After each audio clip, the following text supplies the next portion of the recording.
அரசியல் களம் பார்த்துருக்க எல்லாருக்குமே வணக்கம். காளியம்மாள் அவர்களுக்கும் சீமானவர்களுக்குமான ஒரு சின்ன பிரச்சனை இருந்தது நம்ம எல்லாருக்குமே தெரிஞ்ச விஷயமா தான் இருந்துச்சு. பட் என்ன ஆச்சு அதுக்கப்புறம்? ஏன் காளியம்மாள் அக்காவே நம்ம எந்த ஒரு மேடைகள்லையுமே பார்க்க முடியல அப்படின்ற ஒரு கேள்வி எல்லார் மத்தியும் எழுந்திருந்தது இல்லையா? அந்த கேள்விக்கெல்லாம் பதில் தர விதமாக இப்போ ஒரு சில விஷயங்கள் நடந்திருக்கு அப்படின்னே சொல்லலாம். முதல் விஷயம் என்ன அப்படின்னு பார்த்தீங்கன்னா, காளியம்மாள் அவர்கள் நாம் தமிழர் கட்சி பொறுப்புகளை வேணான்னு சொன்னதாக ஒரு செய்தி ஒன்று இருக்குது. ப்ளஸ் ஒரு நிகழ்ச்சியில் அவங்க கலந்துக்கிறாங்க. அந்த நிகழ்ச்சியோட பத்திரிகையில் காளியம்மாள் அவர்களை சமூக ஆர்வலர் அப்படின்ற ஒரே ஒரு விஷயம் மட்டும் தான், காளியம்மாள் சமூக ஆர்வலர் அப்படின்ற ஒரே ஒரு விஷயம் மட்டும் தான் இருந்துச்சு.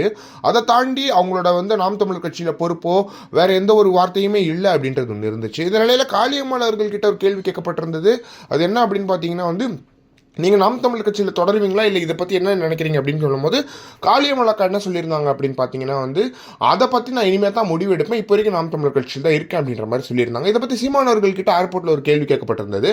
அதுக்கு சீமானவர்கள் என்ன சொல்லியிருந்தாங்க அப்படின்னு பார்த்தீங்கன்னா, தங்கச்சிக்கு முழு சுதந்திரம் இருக்குது, அவங்க இந்த கட்சியில் இருக்கிறதும் இல்லாததும் அந்த தங்கச்சியோட விருப்பம். ஸோ தங்கச்சி போகிறதும் போகாததும் அவங்களோட விருப்பம் தான். இன்னைக்கு தங்கச்சி இருக்கணும்னு இருந்தால் இருக்கட்டும், நாளைக்கு அவங்க போகணும்னு நினச்சா போகட்டும்.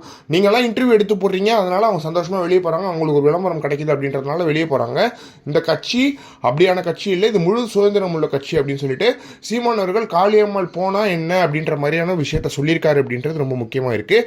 எனவே இதெல்லாம் வச்சு நம்ம பார்க்கும்போது ஒருவேளை உண்மையாக காளியம்மாள் அக்கா கட்சியிலேருந்து தான் விலகிட்டாங்களோ அப்படின்ற ஒரு கேள்வி எல்லார் மத்தியிலுமே எழும்புது.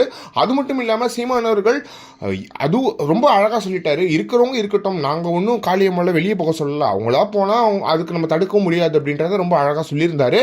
இதை பற்றி நீங்கள் என்ன நினைக்கிறீங்க அப்படின்றத மறக்காம கமெண்ட் பாக்ஸில் சொல்லுங்கள்.